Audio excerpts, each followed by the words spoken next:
بسم اللہ الرحمن الرحیم۔ فصل القیاس الخطابی۔ قیاس کی مادے کے اعتبار سے جو 5 قسمیں تھیں اس میں سے تیسری قسم قیاس خطابی ہے۔ قیاس خطابی کیا ہوتا ہے؟ قیاس مفید للظن۔ پہلی بات تو یہ ہے کہ یہ قیاس ظن کا فائدہ دیتا ہے، اس سے یقین حاصل نہیں ہوتا، ظن حاصل ہوتا ہے۔ وہ تو پہلے بتا دیا تھا نا، برہان میں یقین حاصل ہوتا ہے، اور پھر اس کے بعد دوسرے نمبر پر جدل ہے، اور تیسرے نمبر پر خطاب ہے۔ وہ مقدماتہ مقبولات ماخوذات ممن یحسن الظن فیہم یا ممن یحسن الظن فیہم۔ کہنے کہ اس کے جو مقدمات ہوتے ہیں وہ مقدمات مقبولہ ہوتے ہیں، یعنی ایسے قضایا جو مقبول ہوں۔ مقبول قضایا سے مل کر جو قیاس تیار ہوگا اس قیاس کو قیاس خطابی کہیں گے، ٹھیک ہے؟ تو یہ مقبولات کون سے قضایا ہوتے ہیں؟ کہہ رہے ہیں ان لوگوں کی باتیں جن کے بارے میں عوام اچھا گمان رکھتی ہے۔ وہ لوگ جن کے بارے میں عوام اچھا گمان رکھتی ہے، ان کی باتیں اگر قیاس میں ذکر کی جائیں گی تو یہ قیاس خطابی بن جائے گا، ٹھیک ہے؟ کل اولیاء والحکماء۔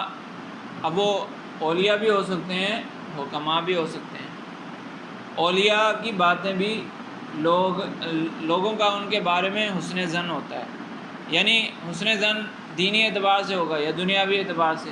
دینی اعتبار سے اللہ کی خاص نصرت ان کو حاصل ہے، اس اعتبار سے اگر ان کے بارے میں اچھا گمان ہے تو وہ اولیاء ہیں۔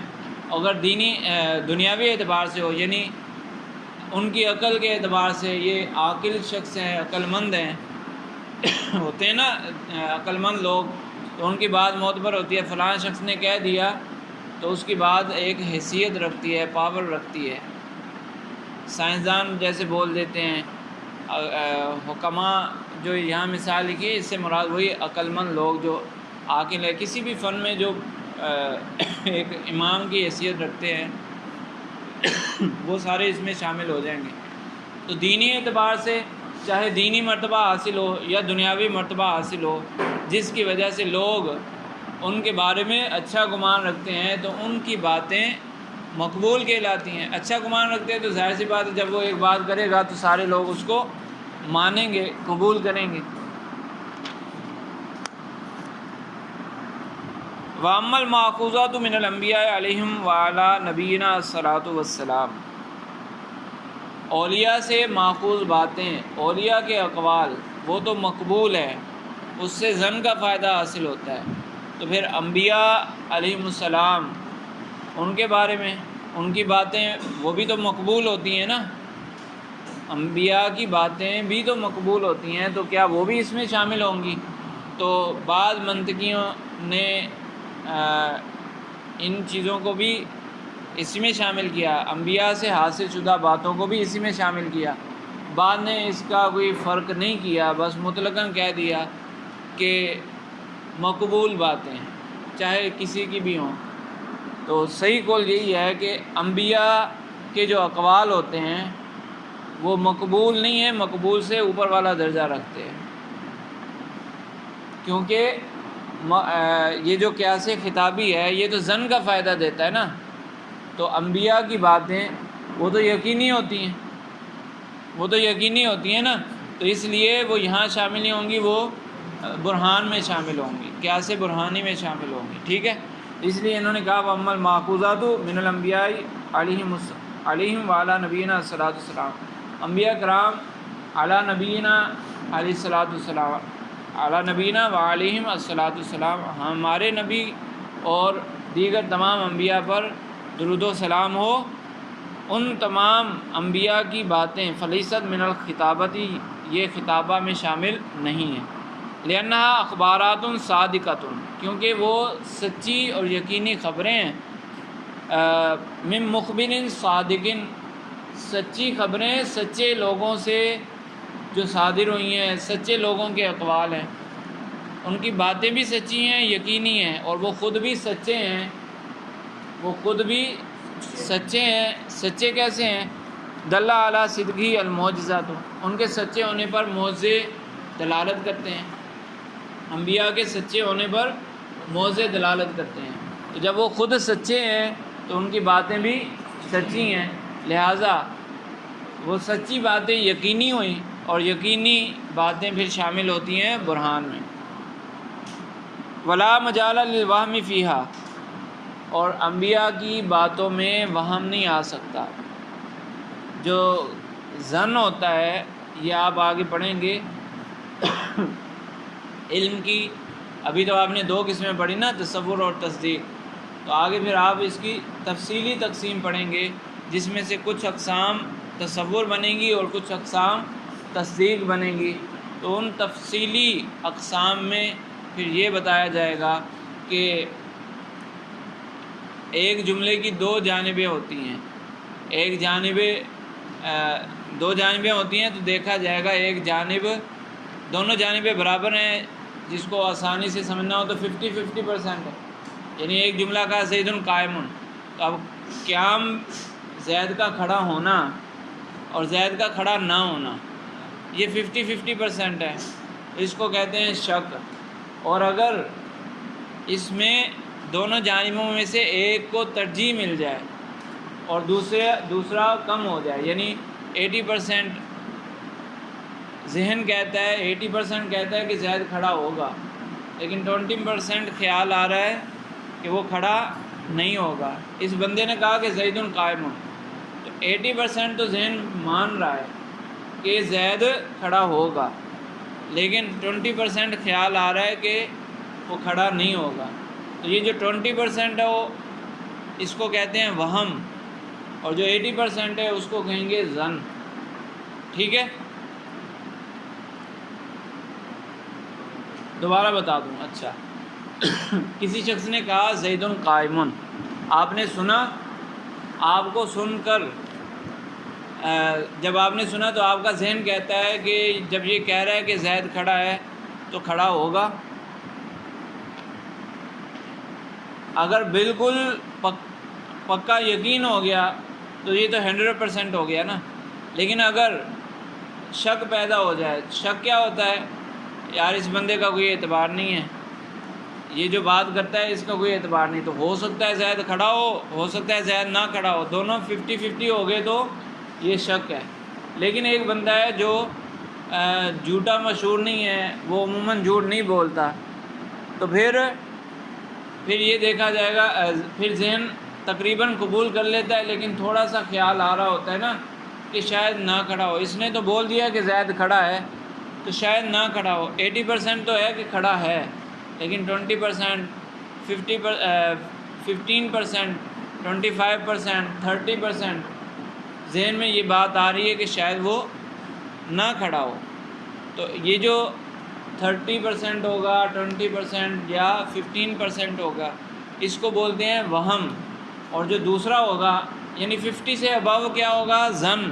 اور جو 50 سے کم ہے وہ وہم ہے. تو وہم وہیں آتا ہے جہاں یقین نہیں ہوتا. یقین کب آتا ہے؟ جب 100% ہو جائے.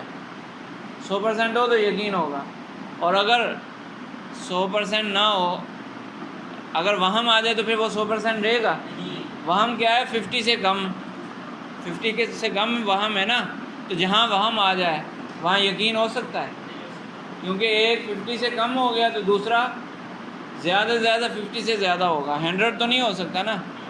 تو اگر انبیاء کی باتوں میں وہم آ جائے تو پھر یقین باقی رہے گا، 100% باقی رہے گا.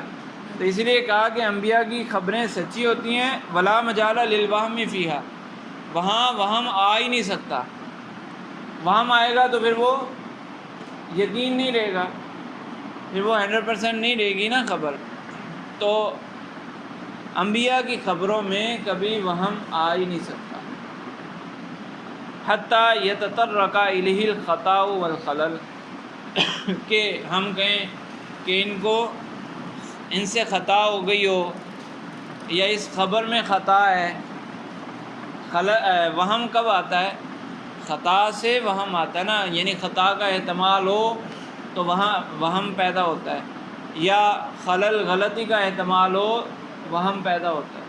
تو انبیاء کے لیے تو غلطی اور خطا ممکن ہی نہیں ہے کہ انبیاء علیہم السلام سارے کے سارے معصوم ہیں، ان سے تو غلطی نہیں ہو سکتی، تو پھر وہم بھی نہیں آ سکتا، یعنی ان کی بات کو سن کر وہم نہیں آ سکتا تو پھر ان کی خبر 100% ہوگی اور 100% یقین ہوتا ہے، لہٰذا خطابہ کے اندر انبیاء کی باتیں شامل نہیں ہوں گی۔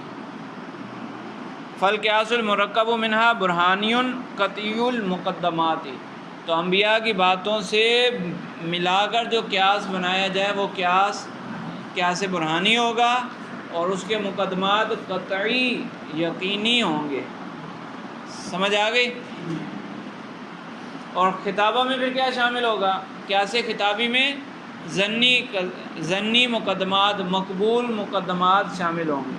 تو ظنی ہوتے کون سے ہیں؟ مقبول ہوتے ہیں، مقبول قضایا جو لوگوں میں مقبول ہیں وہ ظنی ہوں گے۔ اسی طرح ظنی ایک اور بھی ہوتے ہیں جو ڈائریکٹ ہی ظنی ہیں، کہنے وہ مظنونات، یا وہ قضیے خود بخود ظنی ہیں۔ یہ مقبولات جو ہیں وہ ظنی اس اعتبار سے کہ اکثر چونکہ یہ اولیاء ہیں، دینی اعتبار سے ایک مرتبہ رکھتے ہیں یا عقل میں دنیا میں ان کا ایک مرتبہ ہے، لہٰذا ان کا جھوٹ بولنا ناممکن تو نہیں ہے، لیکن عموماً یہ جھوٹ نہیں بولتے، تو مجموعی حیثیت سے ہم حکم لگاتے ہیں کہ ان کی باتیں ظنی ہیں، مجموعی اعتبار سے ہم یہ فیصلہ دیتے ہیں کہ ان کی باتیں ظنی ہیں۔ لیکن ایک ہوتی ہے بات خود ڈائریکٹ ظنی ہو، وہ ایک بات ڈائریکٹ وہ ظنی ہو، یہاں تو مجموعی حیثیت سے ہم نے ظنی کا حکم لگایا نا، اور ایک ہے ڈائریکٹ ظنی ہو، وہ او مظنونات ہوں، یا یہ قیاس خطابی مرکب ہوگا مظنونات سے، اس کا عطف ہے وہ شروع میں جو تھا نا وہ مقدمات ہو مقبولات، تو مقبولات پر اس کا عطف ہے کہ مقدمات ہو مظنونات، کہ اس کے جو مقدمات ہوں گے وہ ظنی ہوں گے۔ ظنی کس طرح ہوں گے؟ یحکم فیہا بسبب الرجحان، کہ عقل اس میں فیصلہ سنائے گی، حکم لگائے گی رجحان کی وجہ سے، وہی جو میں نے بتایا نا 50% سے ابو، وہ کیا ہوگا؟ راجح۔ وَيَنْدَرِجُ فِيهَا الْحَدَثِيَّاتُ وَالتَّجْرُبِيَّاتُ وَالْمُتَوَاتِرَاتُ الَّتِي لَمْ تَبْلُغْ إِلَى حَدِّ الْجَزْمِ، وہ جو بدیہیات کی 6 قسموں میں سے آخری 3 قسمیں تھیں، حدثیات، تجربیات اور متواترات، کہہ رہے ہیں کہ وہ یقین کے درجے پر جب نہ پہنچے، یقین کے درجے سے تھوڑا سا نیچے ہوں تو وہ پھر خطابہ میں شامل ہوں گی، جب یقین آ گیا تو پھر برہان میں چلی جائیں گی، لیکن یقین کے درجے سے تھوڑا سا نیچے ہوں تو پھر وہ خطابی میں شامل ہوں گی۔ یقین تک کب نہیں پہنچتی؟ التی لم تبلغ الی الجزم بسبب عدم شعور العلت، کہ یا تو اس میں علت کا پتہ نہیں چلتا۔ تجربیات میں ہم نے کہا تھا نا کہ بار بار تجربہ کرنے سے یقین حاصل ہوتا ہے، تو ابھی بار بار تجربہ نہیں ہوا، 3-4 بار تجربہ ہوا تو ابھی ظن ہے کہ پہلی دفعہ بھی صحیح ہوا تھا، دوسری دفعہ بھی صحیح ہوا، تیسری دفعہ بھی تجربہ صحیح ہوا، تو غالب گمان یہ کہ آگے بھی صحیح ہوگا۔ ابھی یقین حاصل ہوا؟ یقین نہیں حاصل ہوا، تجربہ ہو گیا ہے لیکن یقین حاصل نہیں ہوا، تو یہ قیاس خطابی میں چلا جائے گا، اور جب یقین حاصل ہو جائے گا تو یہی چیز قیاس برہانی میں چلی جائے گی۔ اسی طرح حدثیات میں اگر یقین نہ آئے، جب تک یقین نہیں آئے تو وہ پھر خطابی میں رہے گا، اور جب یقین آ جائے تو وہ قیاس برہانی میں چلا جائے گا۔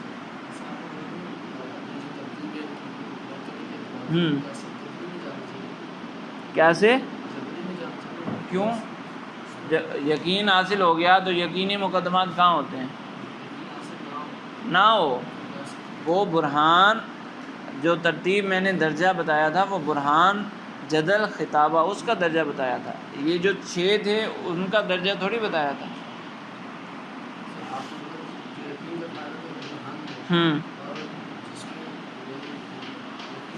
ہاں جدلی کی تعریف کیا تھی؟ پیچھے دیکھو نا، مشہور یا مسلم عند الخصم قضایا سے مرکب ہو، تو یہ مشہور ہے جس میں ابھی تجربہ مکمل نہیں ہوا، تجربات جاری ہیں، تو وہ مشہور ہو گیا؟ مشہور تو نہیں ہوا، تو پھر یہ کہاں جدلی میں جا سکتا ہے؟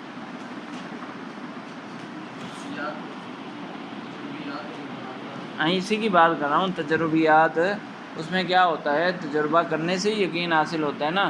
تو جب ابھی پروسیس چل رہا ہے تجربے والا، میں نے کہا نا 3-4 مرتبہ تجربہ کر لیا، ابھی مزید تجربہ کرنا باقی ہے، تو اب یہ مشہورہ بن گیا تو پھر جزلی میں جا سکتا ہے۔ تو قیاس خطابی کی بنیاد ظن پر ہے، قیاس خطابی میں ظن آئے گا، تو جہاں ظن پایا جائے وہ اس میں شامل ہو جائے گا۔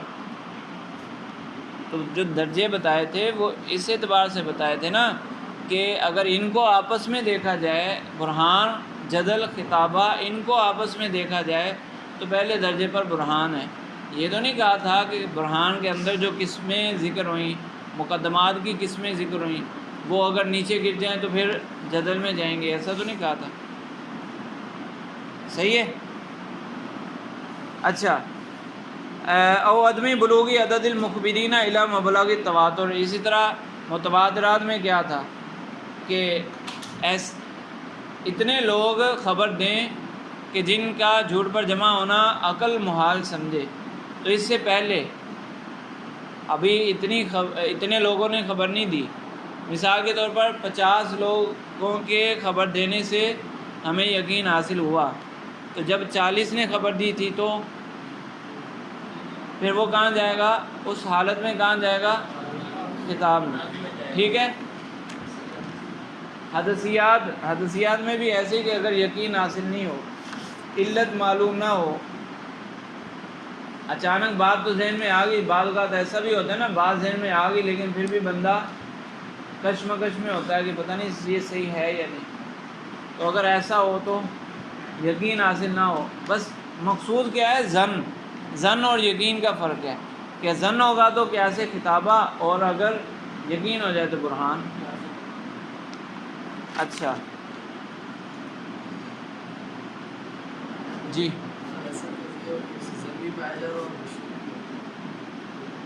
ظن بھی پایا جائے اور مشہور بھی ہو جائے تو پھر وہ جدل میں چلا جائے گا۔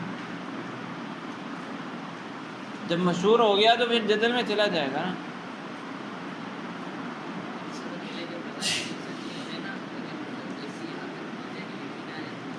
ہاں تو وہ تو پھر برہان میں جائے گا نا۔ اب یقین آ گیا، موجودہ حالت کا اعتبار ہوگا نا، اس وقت کون سی حالت ہے، تو جس وقت تک ظن تھا وہ نیچے تھا، جب اس میں یقین آ گیا، مرتبہ اس کا بڑھ گیا تو وہ اوپر چلا جائے۔ ولہذا سنادی کون پھر یہ تو آپ نے ایک فرضی صورت بنائی ہے نا کہ مظنون بھی ہو اور مشہور بھی ہو، ایک آپ نے فرضی صورت بنائی ہے، اور بالفرض ہو بھی جائے ایسا تو پھر یہ تھوڑی کہا تھا کہ قیاس جدلی سے بھی یقین حاصل ہوتا ہے، وہاں لکھا تھا کہیں؟ یہ تو نہیں لکھا نا۔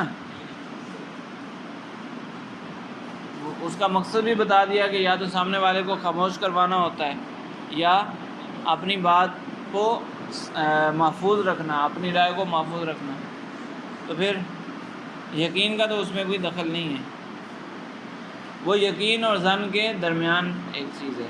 صحیح ہے؟ ولہذا اسناد منفعت عظیمۃ فی تنظیم امور المعاشی، کہہ رہے ہیں کہ یہ جو قیاس خطابی ہے، صنعت خطابہ، اس میں بڑا فائدہ پایا جاتا ہے امور معاش کے اعتبار سے۔ امور معاش، زندگی گزارنے کے جو معاملات ہیں اس کی تنظیم، یعنی نظام چلانے میں، زندگی کے معاملات کا نظام چلانے میں اس شے سے بڑا فائدہ حاصل ہوتا ہے قیاس خطابہ سے۔ تنسیقی احکام المعادی، اور آخرت کے احکام نافذ کرنے میں قیاس خطابہ سے بڑا فائدہ ہوتا ہے، اما باستعمالها اور بالاحتراز عنہا، کہ جب یہ بتایا جائے کہ اس کو استعمال کرنے سے، یعنی یہ کام کرنے سے فائدہ ہوگا، اس کام کو نہ کرنے سے آخرت میں فائدہ ملے گا، اس کام کو کرنے سے آخرت میں فائدہ ملے گا، تو اگر وہ قیاس خطابہ کی صورت میں پیش کیے جائیں تو لوگ اس کو قبول کریں گے۔ وَلِذَالِكَ كِبَارُ الْحُكَمَاءِ يَسْتَعْمِلُونَ تِلْكَ الصَّنْعَةَ كَثِيرًا، کہہ رہے ہیں کہ بڑے بڑے حکماء اس صنعت کو کثرت سے وہ استعمال کرتے تھے۔ وَيَعِظُونَ بِالْكَلَامِ الْخِطَابِيِّ جَمًّا غَفِيرًا، اور بڑے بڑے مجمعوں میں وہ قیاس خطابی کے ذریعے واعظ کرتے تھے۔ اور آج کل بھی کہتے ہیں نا کتاب ذیشان، خصوصی خطاب، فلاں کا خطاب ہوگا تو وہ یہ خطاب ہی ہے۔ وَلَا بُدَّ أَن تَكُونَ الْمُقَدَّمَاتُ الْمُسْتَعْمَلَةُ فِيهَا مُقْنِعَةً لِلسَّامِعِينَ مُفِيدَةً لِلْوَاعِظِينَ، لیکن یہ ضروری ہے کہ اس میں جو مقدمات استعمال کیے جائیں وہ سامعین کے لیے اطمینان بخش ہوں، سامعین اس کو قبول تو کریں نا، وہ مفیدۃ للواعظین، واعظ کرنے والے، نصیحت کرنے والوں کے لیے مفید ہوں۔ چلیں۔